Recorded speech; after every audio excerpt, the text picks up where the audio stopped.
Hello and welcome to this episode of Al's Garage. We are working on our 1943 Willys MB project, and today we're going to be doing wheels and tires. Right now you can see the wheels that we're going to be putting on this Jeep.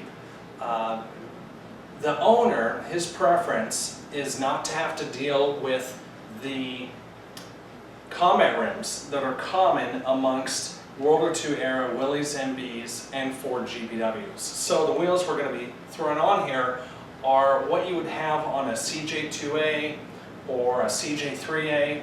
It still fits the wheel pattern, but you don't have to worry about the split rim or anything like that. It's just essentially your more traditional tire and rim setup. However, these do have inner tubes, so we're going to be looking at that as well. But we had two that the owner already had, and he has taken the time to remove the paint off of those. So those are essentially ready to go. Minus, we're going to take a little paint off the back. We're just going to hit it with a wire brush real quick, bring up some of the loose stuff. If there's a little extra on the back, it's all right, just as long as it doesn't peel. So that's kind of what we're going for on the back of these.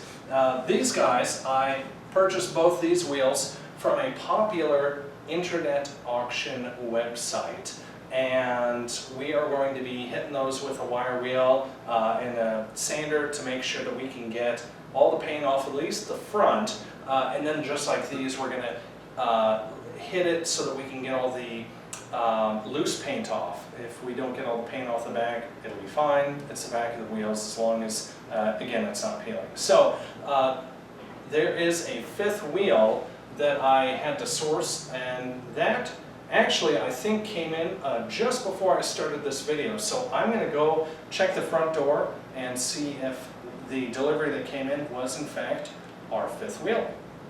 All right, let's see what we want.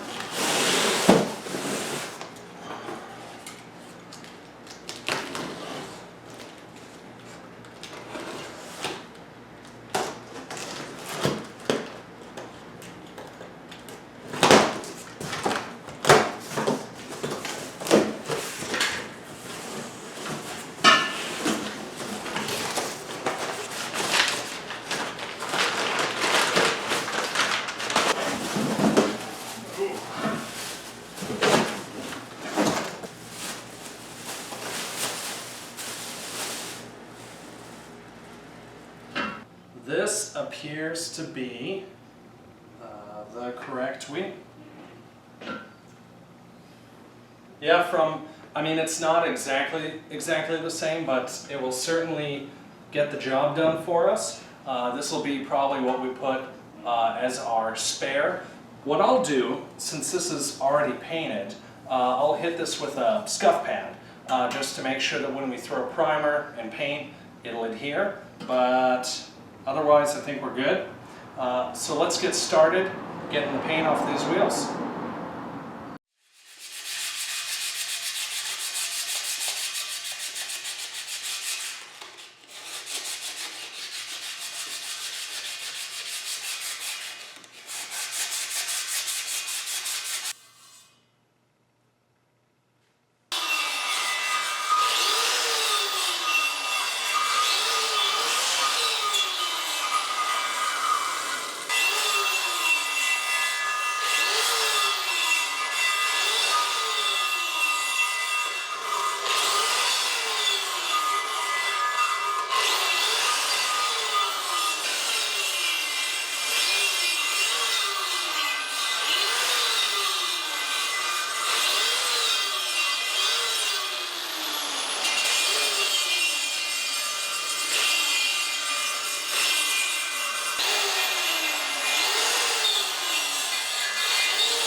So we have arrived at the step where we're going to assemble our wheels and our tires. Obviously, you saw me painting our rims. We got them nice and olive drab coated here, so pretty excited about that.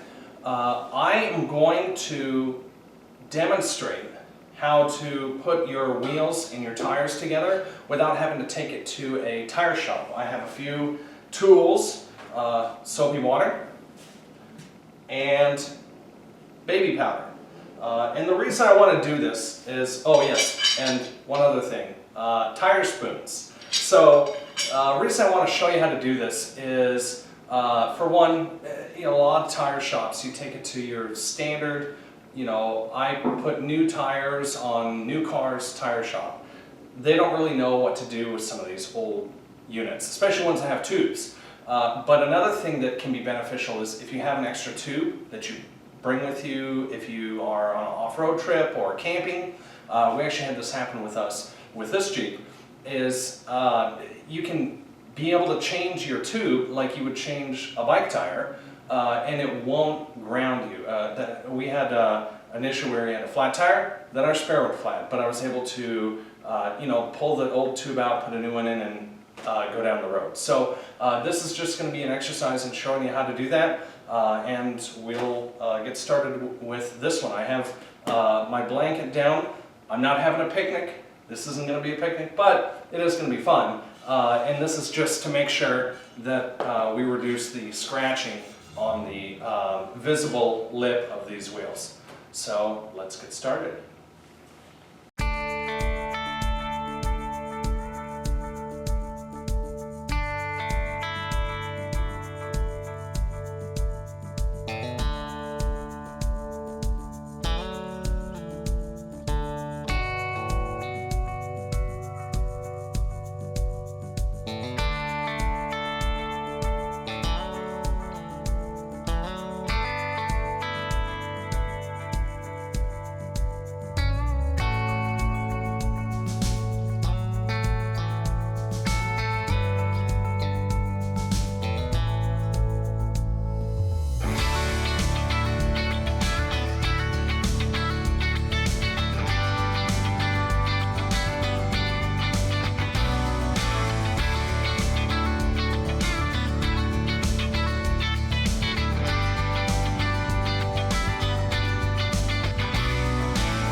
And that's it. We have the tires, tubes, and flaps on all 5 tires.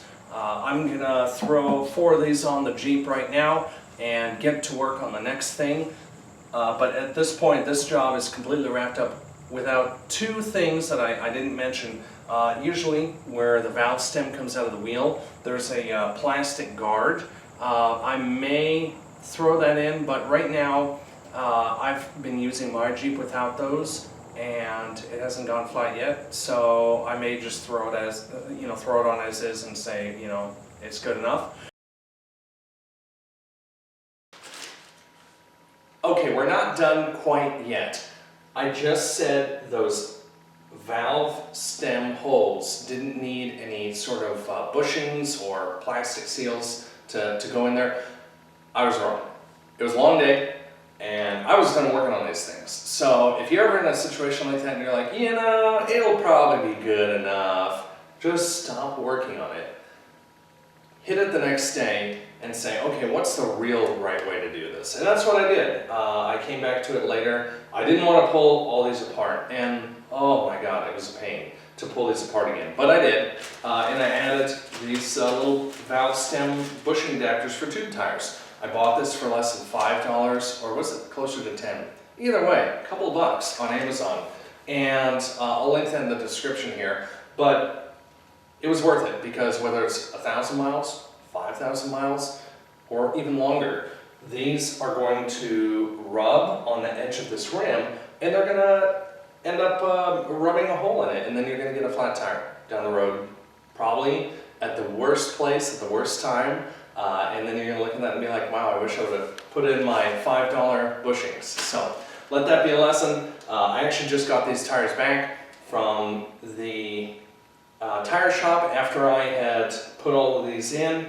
I took it down there and they were able to balance the tires, and so we're all set to go with the Wilsohn tires here. So just a lesson, you know, take the time to do the job right. If you're getting frustrated and think it's good enough, just sleep it off and hit it the next day. So thanks again. I hope this was valuable, and we'll see you next time.